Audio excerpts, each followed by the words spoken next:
What is going on, everybody? I go by the name of Kari, and I want to thank you guys for joining me here today on SneakerPhetish. I know that I call the Amamaniere Air Jordan 3 the sneaker of the year for 2021, and I still stand by that. However, I think this year we might have to split that title into different categories, because while I still believe that the Maniere 3 is the overall sneaker of the year, this is definitely the SB of the year. So today I have the honor and pleasure of being able to show you guys one of the most hyped up and highly anticipated Nike SBs that's dropped in quite some time, that pays homage to an incredible career of one of the best skateboarders of this generation. Without further ado, let's jump into it. Boom.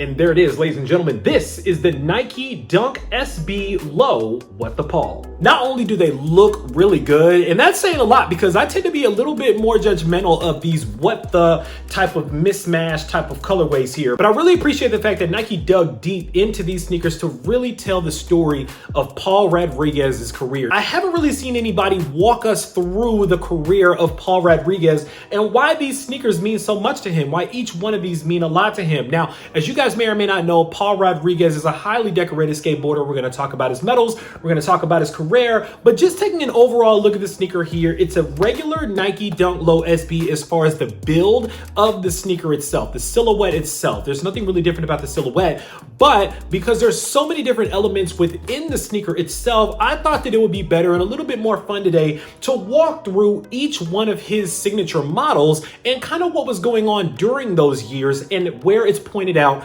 on each one of these sneakers. So if you guys are ready, sit back and relax because we're gonna walk through the journey of Paul Rodriguez. Paul Martin Rodriguez Jr. Now, you guys may know his father. If you're familiar with the original Latin Kings of Comedy, his father, Paul Rodriguez Sr., is a really famous Latin comedian, and he's kind of been in the likes of George Lopez and different comics like that. Now, Paul is originally from Northridge, California, located near Tarzana, California, so people call him the San Fernando Kid, the San Fernando Valley Legend, things of that nature, but that's originally his hometown. Paul fell in love with skateboarding around the time of 12 years old, roughly. Now, in some interviews that he did back in the day, he mentioned one of the things that he loved about skateboarding first was the fact that these guys were able to do tricks, these crazy tricks with their feet and on these skateboards. But Paul got really good really fast, and by the age of 14 was already offered a spot to skate on a skate team known as 118. Now, the owner of the skate team at the time said that Paul had superstar potential in him, and he was absolutely right. Now, around the age of 16, Paul started riding for a team called the City Stars, and from the City Stars, Paul actually started getting a little bit more known in the skateboard world. In around 2002, actually got approached by one of his skateboarding heroes, Eric Costin, to join a team called Girl. Now, during this time with Girl, Paul also created what he called one of his favorite skateboard deck graphics of all time. Paul was starting to get his name out there, and his name actually started having a little bit of money attached to it. He was starting to grow a fan base. He was getting bigger and bigger, but not as big as he was about to be. Speaking of the letter B, Paul went on to join Plan B skateboard deck group, and he actually was doing some incredible things with Plan B as well. Now, Plan B actually had some really fly decks as well. If you guys are familiar with that, they had the Bruce Lee deck, they had the Muhammad Ali deck, some really fly stuff that Paul Rodriguez was doing with that brand as well. But Paul was getting to a point in his career, as we will go back and highlight through some of these sneakers that he was releasing by this time, that he wanted more career control and more creative control over what he was doing. So around 2013, 2014, he had taken a brand that was called Primitive that he originally started back in 2008 with some of his friends that was a little more underneath the radar, and ended up fleshing it out into Primitive Skateboarding in 2014, where he would go on to create his own decks and his own apparel and actually build out his own brick and mortar stores. Now, Primitive is still here today, and Paul continues to run it to this day. While that's a bit of a background of Paul's career as far as his teams, his decks, and his stores, now we get to talk about his sneakers. Skateboarding was hot in the mid 90s, and if you guys were like me, you tried your best to get on a board and do some tricks. Even though it didn't really work out that well for me, that didn't stop Nike from trying multiple times to enter into the skateboarding world. Starting off in 1996, if you guys may have remember, Nike, way before there were SB, tried to come out with some skate shoes that honestly flopped. Sneakers like the Nike Shimp, The Air Child and the Nike Snack, I believe they were featured on the same pages as bigger brands like Simple, Airwalk, which was my brand of choice, ES, and other brands like that were way bigger and way more popping at the time. Not to mention a little brand that we now know as Vans. Nike really wanted to dig into skateboarding though, so if you guys remember, in the year 2000, they actually purchased a Portland, Oregon-based skateboard brand that was still in its early phases that was called Savier, I can't exactly remember how you pronounce the name,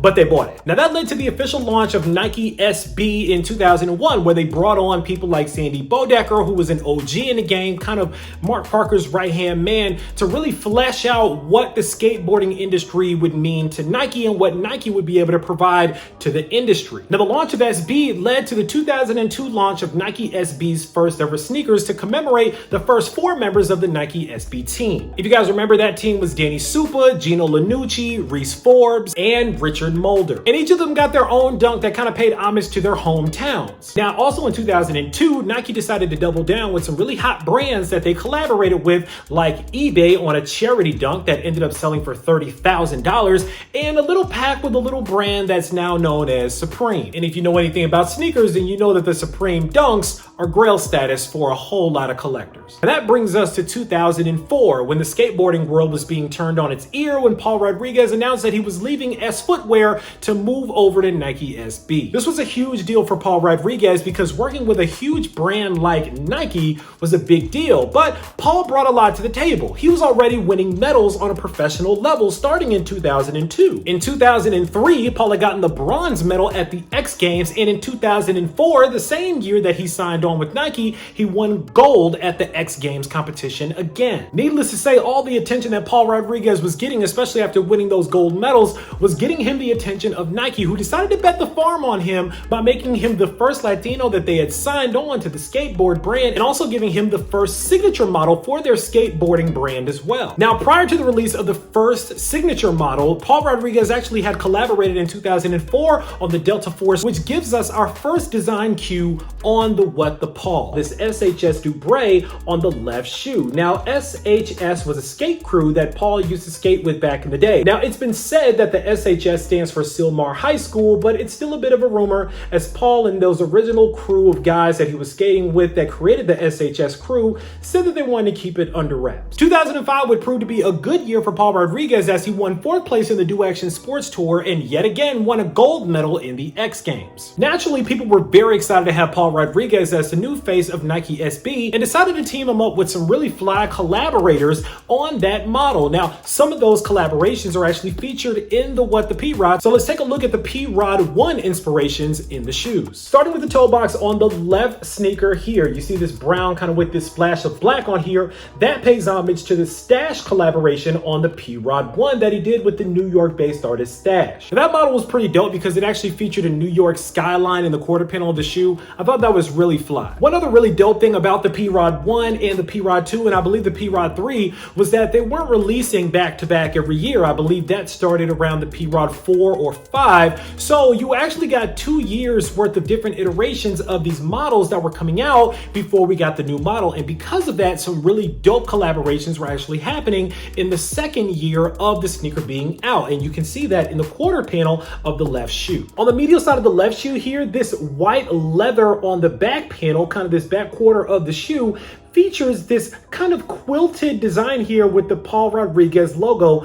that was prominently featured on the P-Rod 1 white and black that actually ended up retroing for its 10th anniversary in 2015. In the quarter panel of the lateral side of the left shoe here, you see this hemp material. It's really stiff. This pays homage to the hemp collaboration that P-Rod did on the P-Rod 1 in 2006 for a special 420 edition. Now, there's also design cues of the P-Rod 1 hemp on the midsole and outsole of the right shoe as well. Moving around to the heel tab of the left shoe here, you see this green kind of suede tab here, pays homage to the Cinco de Mayo P-Rod 1. The yellow swoosh on the medial side of the left shoe also pays homage to that same hemp P-Rod 1. Now, on the medial side of the left shoe, underneath the yellow swoosh here from the P-Rod 1 hemp, you have the snake skin that's also reminiscent of the P-Rod 1 Mexican blanket. That Mexican blanket print is really pronounced on the toe box of the right sneaker as well. One of my favorite parts of the shoe, if I can be honest. Paying homage to one of the most iconic P-Rod 1 models that's still gonna cost you a whole lot of money today is the gray nubuck with the circular stitching on the quarter panel of the right-hand sneaker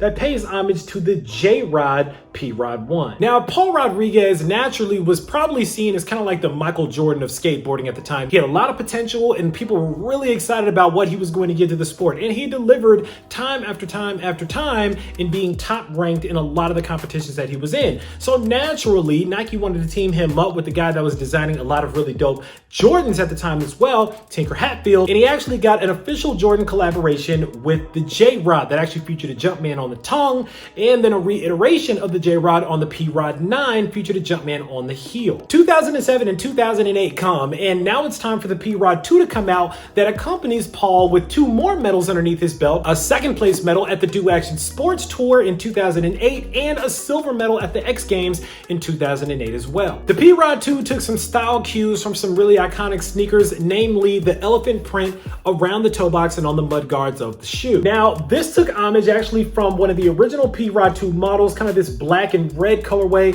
that featured that prominent elephant print as well that we've all known to love so much from the Air Jordan 3 black cement. On the medial side of the sneaker here, you guys notice this little brown piece here. It feels like twill. This actually pays homage from the P-Rod 2 High, medium brown and dark oak. Back on the lateral side of the left shoe here, this big swoosh on this side of the shoe is prominently featured on the P-Rod 2 PlayStation. Inside of the left shoe here, all this red padding is also featured on a P-Rod 2 High. One of the more interesting pieces of these shoes as well, on the right shoe, you see this black leather with this interesting white stitch design moving all around the toe box. Now, this actually pays homage from a Sandy Bodecker edition of the P-Rod 2 High, and this is actually a very limited edition sneaker the way that they designed it. Paul actually talks in an interview about how the Nike SB team actually went down and connected with a really prominent artist that made some very intricate designs with leather on shoes and things of that nature, and they actually made a full P-Rod 2 High that featured a lot of designs like these that paid homage to a lot of the high profile clients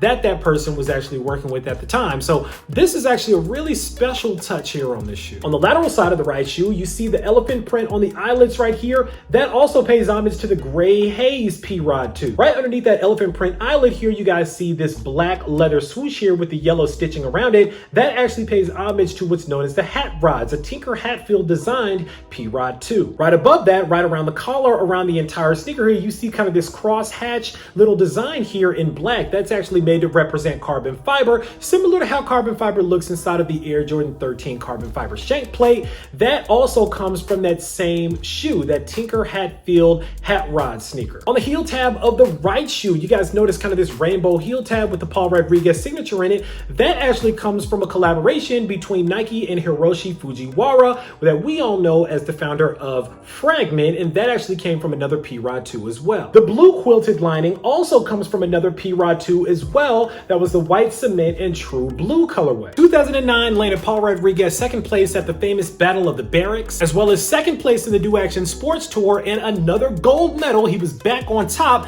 at the X Games once again. So at this point, it was time for the third iteration of the P-Rod. Because he was so hot, Nike SB gave him a commercial that was called Today Was a Good Day. You guys may remember that commercial because it featured Ice Cube and Kobe Bryant. Fun fact, Kobe Bryant actually gave Paul Rodriguez a handwritten note congratulating him on his 10th sneaker and welcoming him into the 10 Club, which was a club for a few select athletes at Nike that had 10 or more signature sneakers. Today, that honor is only held by Michael Jordan, Kobe Bryant, Kevin Durant, LeBron James, and Paul Rodriguez. There's not a lot of design cues from the P-Rod 3 in this sneaker, which is interesting because I feel like the P-Rod 3 was kind of a pivotal moment for Paul, but on the back panel of the lateral side of the left shoe here, you have kind of this stingray leather, and that's reminiscent of the P-Rod 3. Now, Paul Rodriguez decided to take a much more simpler approach in 2010 with the release of the P-Rod 4. And that proved to be a great move. Maybe it was the shoes just like it was the shoes for MJ back in the day, but 2010 brought him home a winning championship medal from the Battle of the Barracks and a first place medal from the Tampa Pro Street Competition. Now, oddly enough, the only design cue that I believe exists from the P-Rod 4 is the insole for the left shoe. This insole is very reminiscent of the insole from the P-Rod 4 model. It's also pretty important to know while we're talking about the insole here, and of course the Zoom Air insole on the heel of the Nike SB Dunk. Of course, that's a really important piece of technology for the the impact protection and cushioning for skateboarders like Paul Rodriguez that like to jump off of stairs and things of that nature. But with the later models we'll talk about, Nike actually started introducing a lot of new technology into the sneakers as well that would prove pretty impressive. And that started actually with the P-Rod 5 in 2011 with the introduction of a lunar line. Now, lunar line is a technology that you still will see from time to time in some Nike sneakers that's pretty revolutionary in its ability to absorb impact while also providing comfort and remaining very light. At this point as well, the P-Rods are starting to come back to back year after year, so the accomplishments really were tied to individual models as opposed to being able to span 2 years like they had been able to do in the past. 2011 did give Paul a second place medal in the Do Action Sports Tour. I believe that the only design cue from the P-Rod 5 is this Volt green insole that's on the right shoe. So on the left insole, you have the P-Rod 4 insole. On the right insole, you have the P-Rod 5 black and Volt colorway insole. Now, I feel like this is a good time to also talk about the extra laces that you get with these. You get 3 sets of laces, yellow laces, another set of yellow and red laces, and then you also get Volt laces as well. So if you want to rock with the Volt to go with the Volt insole, you could do that. So 2012 rolls around and you would think that Paul Rodriguez was starting to lose a little bit of steam. He's competing every year. He's doing a ton of skating. He's doing a ton of promotion. He has 5 different sneaker models underneath his belt. He's doing really well. And you would think he would start to slow down a bit, but not Paul Rodriguez. The P-Rod 6 model of 2012 proved that Paul was back on top of his game. He won a huge competition that he said he had been wanting to win for a long time, which was the Street League skateboarding competition. And he also won another gold medal at the X Games once again. Now there's 2 design cues to the P-Rod 6 on both of these sneakers. The first one, of course, is the black tongue with that white Paul Rodriguez signature tag with the Roman numeral 6 right underneath it. And on the left-hand sneaker here, this kind of tan safari print here with the black dots. This actually comes from the P-Rod 6 Lunar Rod. Now it's 2013. Paul is still tearing it up and he's still going strong, getting a lot of medals with the launch of the P-Rod 7. 2013 gave Paul a first place medal once again at the Street League skateboarding competition at stop number 5 in Portland, Oregon, as well as 2 silver medals in SLS partnership events with the X Games both in Barcelona and in Munich, Germany. And to cap it off, he also got 3rd place at the Do Action Sports Tour. Paul was a busy guy in 2013. There's 2 hits that remind us of the iconic colorways of the P-Rod 7. The first one is on the medial side of the right-hand shoe in the back panel here. This really interesting kind of laser etched looking design here in this brown kind of suede. That comes from the P-Rod 7 black and military brown. And then right next to that graphic in the eyelet area here, this is actually a 3M portion that comes from the P-Rod 7 Primitive collab. Remember in 2013, that was a big deal with Primitive and with the brand that Paul was also building at the time as well. So as I mentioned, Paul was a busy guy. Now in 2014, with the launch of the P-Rod 8, Nike started introducing flywire technology into the shoe as well. So it seemed like Nike was trying to add more and more technology into even their SB brand of shoes and their skating sneakers to see how they would perform with skaters, like if they would perform similar with other athletes in other sports. Now, interestingly enough, there's only 1 design cue, I believe, that comes from the P-Rod 8. And that comes from this little strip where the eyelets are on the lateral side of the left shoe. You guys see it looks like triangles here, and it's kind of this nubuck material. This actually comes from the P-Rod 8. Now in 2015, P-Rod is kind of slowing down a bit. He's a family man, he's got a lot of things going on, and he's running his brand Primitive Skateboarding at the time, so he's kind of busy in that right, but that did not stop Nike from bringing back a classic for his P-Rod 9 that was originally introduced with the P-Rod 1, and that of course was the Jordan collaboration, the J-Rod. Now originally I thought that this might have come from that original J-Rod, but this kind of looks more reminiscent of the P-Rod 9 J-Rod, so I'm gonna go ahead and say that this is the design cue for the P-Rod 9 version of the J-Rod, because honestly there's no other design inspiration from the P-Rod 9 on the shoe. So between you and me, we're just going to call this quarter panel on the lateral side of the left shoe from the P-Rod 9 J-Rod. If you look at kind of the development of this sneaker, you actually can see the maturation of Paul Rodriguez as he got older. He had his family, he had his daughter, and all these other things were happening happening in his life, you see that maturation in his sneaker line as well. The P-Rod 10 low-key looks like a Cole Haan sneaker that you could dress up and possibly even wear with a suit. It had vulcanized rubber. It looked a lot more toned down than a lot of the wild and crazy colors that we had seen previously. And the design inspiration from the P-Rod 10 is on the rectangular tag that is the same tag that looks like it was on the tongue of the P-Rod 10's Team Red colorway, I believe, or Redwood colorway. Now, the interesting thing about this colorway here was that this colorway, and there was a velvet brown colorway that came out that was very, very special. I believe it was for the opening of their new store over in Berlin, Germany. And these sneakers, I believe, were limited, and I mean super limited, like 10 pairs each or something crazy like that, like super limited. So having this tag here actually is kind of paying homage to a sneaker that none of us will probably ever get our hands on. They also pay homage to that same colorway of the P-Rod 10 on the medial quarter panel of the right hand sneaker as well. You see kind of the offset swooshes in here, very reminiscent of the P-Rod 10. Final touches on the sneaker actually have to do with one of my favorite P-Rods, the Dunk High boxing glove. Now, Paul Rodriguez was a big fan of boxing. He still is, and the Mexican heritage that comes with certain Mexican boxers that he was a big fan of. The white leather on the lateral side of the right sneaker with the red piping, of course, pays homage to that boxing glove. The Dubré on the right sneaker also pays homage to the boxing glove, the same Dubré that was on that Dunk High. And of course, the outsole paying homage to the Mexican heritage to the red, white, and green.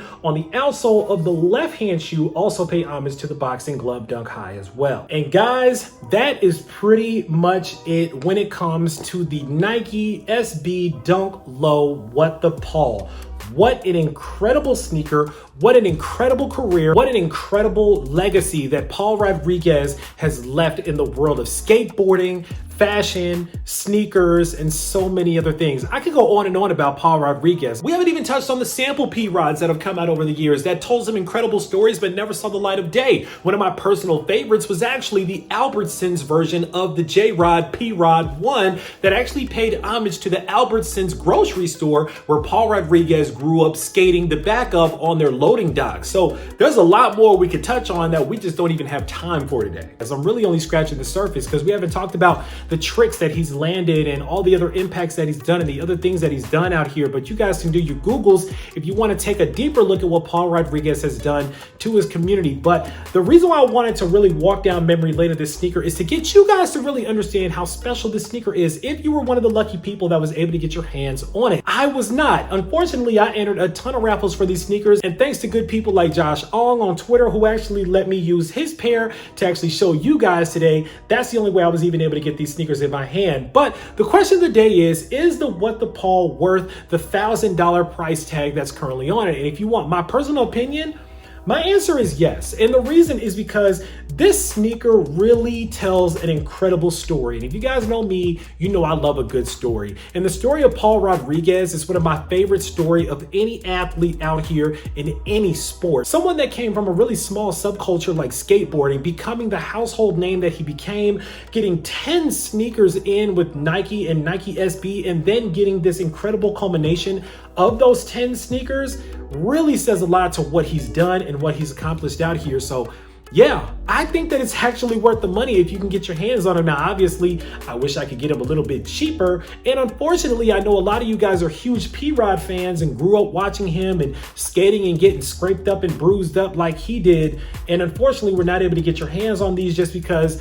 this is where we are right now in sneakers. Hopefully, you guys are able to get your hands on these because these truly are a historical piece of sneaker history that I'm holding in my hands right now. These are really special. The designer of the sneaker, Michael Hernandez, said that this is a lot more than a sneaker. He said that this is supposed to inspire the next P-Rod out there that's coming up. And my hope is that the next P-Rod that's out there trying to skate and come up and be the next P-Rod is able to get his hands on these, because unfortunately these were a tough one to get your hands on. Now, one really dope thing about the release as well is that Paul Rodriguez actually ordered for the majority of these to be released to skate shops. So this release was very interesting. Not a lot of pairs were released via the sneakers app. I believe only a couple thousand, but the vast majority of these were spread all throughout skate shops all across the country. This is one of the biggest skate shop releases I've seen in quite some time. And I think that really speaks to Paul Rodriguez and his staying connected to the true skateboarding culture wanted to get these into the hands of the true skateboarders out here. These were meant to be skated in, guys. These are meant to be shredded up, no matter how much they're worth. Salute to P-Rod. Excited to see everything that he has going on in the future. Of course, I'll be on the lookout. I'm sure you guys will be on the lookout as well. But now it's time for you guys to sound off down in the comments and let me know what you guys think about the Nike SB Dunk Low What the Paul, aka What the P-Rod. Were you guys lucky enough to get these into your collection and get your hands on them, or were you like me and many other people that ended up taking the L on this sneaker? Also, let me know how much you would be willing to pay for a pair of these. I don't know. Would you guys pay the $1,000 for the shoe? Would you pay $500? What would you pay for a pair of What the P-Rod? Sound off down below. Let me know. Of course, right down in the comments, make sure that you click on that subscribe button so we can welcome you to the Sneaker Fetish family to make sure you don't miss out on any more heat that comes through like these, because I guarantee you I got a lot more heat on the way. As always, I want to thank you guys for joining me here today on Sneaker Fetish, taking a look at these with me, unboxing them with me for a couple of minutes. I go by the name of Kari. This is the Nike SB Dunk Low What the Paul, aka What the P-Rod. And until next time, I'm out.